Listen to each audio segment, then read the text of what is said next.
Para entender el conflicto y la gran problemática que se vive actualmente en Medio Oriente, hay que volvernos en la historia. Exactamente comenzaremos con el Imperio Turco Otomano, porque en este punto el Imperio Turco Otomano fue un estado monárquico y multiétnico gobernado por la dinastía conocida como la Casa de Omán. Aunque comenzó como uno de los pequeños estados turcos del Asia Menor, a lo largo de los siglos creció hasta controlar el sudeste europeo, Medio Oriente y el norte de África, tomando una parte de las potencias de su época. El Imperio Otomano se ubicó como puente entre Oriente y Occidente, tomando una excelente posición geoestratégica y asimismo ocupó una posición central en los conflictos mundiales. Recordemos que este territorio fue una zona de conflicto por más de 6 siglos. Ya sabiendo su importancia geográfica, pasemos a la Primera Guerra Mundial. Durante esta guerra, el Imperio Turco Otomano participó del lado de la Triple Alianza junto a Alemania y el Imperio Austrohúngaro. La rebelión árabe fue una sublevación iniciada contra el Imperio Otomano sobre la región de Palestina con el objetivo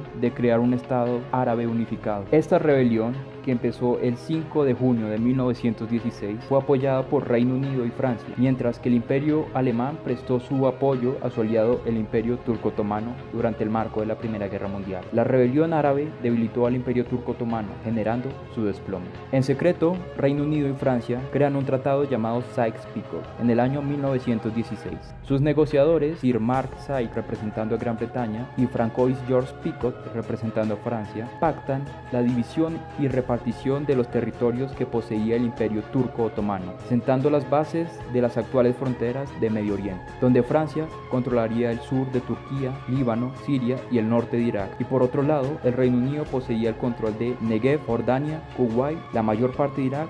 Por otro lado, el Tratado de Sèvres fue un acuerdo diplomático que reconoció la soberanía de Egipto, Yemen y Hiyaz. Asimismo, la administración de diferentes territorios del antiguo Imperio Turco Otomano fueron nuevamente repartidos, reduciendo la República de Turquía aún más. Sin embargo, el renombrado padre de los turcos, Mustafa Kemal Atatürk, y diferentes grupos nacionalistas turcos lucharon contra el tratado, anulando posteriormente en el Acuerdo de Lausana en 1923. Un punto muy importante a resaltar en este acuerdo es la promesa no cumplida al Kurdistán, en donde se le prometió un territorio a una nación sin Estado. El orden resultante, visible en el actual Medio Oriente, es un conjunto de estados con fronteras que fueron trazadas sin tomar en cuenta aspectos étnicos, tribales, religiosos o lingüísticos. Y al congregar a un conjunto de minorías, esos países comparten una tendencia natural hacia la desintegración, a menos que los mantenga unido el puño de hierro de un caudillo o un gobierno central fuerte. Actualmente, los kurdos son una de las naciones más grandes del mundo que no poseen Estado, asentados mayormente en el norte de Turquía, donde fronterizan con Irak, Irán y Siria. Han surgido diferentes grupos nacionalistas buscando desesperadamente un territorio que los une. Siria ha sido un país que ha vivido bajo la sublevación de los al-Assad por aproximadamente 48 años. Ante la muerte del mandato de Hafez al-Assad en el año 2000, su hijo y sucesor Bashar al-Assad tomaría el mando de una nación, donde por 9 años aplicaría políticas económicas neoliberales, llevando al país a una crisis interna. Ante la opresión política, la pobreza y la hambruna, grupos revolucionarios se alzaron en contra del régimen en varios puntos claves del país, iniciando la renombrada Guerra Civil Siria. Ante la posición geoestratégica que Siria posee, otros grupos y factores contribuirían a una guerra luchada en la región, donde se formarían dos bandos. Primer bando: Estados Unidos, preocupado de que Rusia se convirtiera en una potencia energética del Medio Oriente, y después de sus constantes intervenciones, el país americano decidió participar del conflicto. Arabia Saudita, al ser enemigo de Irán, ha optado por apoyar militar y económicamente a los grupos rebeldes con el fin de disminuir la influencia iraní en el conflicto. Israel ha batallado contra fuerzas iraníes y sirias por el control de la región. Grupos rebeldes, agrupación que tiene como objetivo derrocar al gobierno de Bashar al-Assad.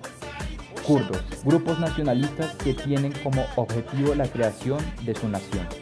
Segundo bando: Rusia apoya al régimen de Bashar al-Assad gracias a la base naval rusa en Tartus, Siria, que le brinda una ubicación estratégica en el mar Mediterráneo. Irán, gracias a que Siria es el punto de paso de armas para el movimiento chiita Hezbollah. Siria, el gobierno que trata de contener a los rebeldes. Asimismo, es importante entender cómo se divide el mundo musulmán en dos grandes ramas, principalmente sunitas y chiitas. Esta división nace cuando muere el profeta Mahoma aproximadamente en el año 630 después de Cristo, sin descendencia masculina. Es entonces cuando comienza la lucha por el califato. La mayoría de cortes sunitas se basan en el texto sagrado y las prácticas de Mahoma que tienen que ser acogidas por el mundo musulmán. En contraste, los chiitas se acogen al yerno de Mahoma, el cual consideran único heredero de Mahoma y su derecho de liderar a los musulmanes. Actualmente, los sunitas ocupan una mayoría en el mundo musulmán. Tratado Sykes-Picot, que es un tratado firmado entre Francia y Reino Unido. Su objetivo: repartir el territorio del Imperio Turco Otomano. Consecuencias: creación de estados artificiales sin indiferenciación de cultura. Actualidad: tensiones y conflictos territoriales.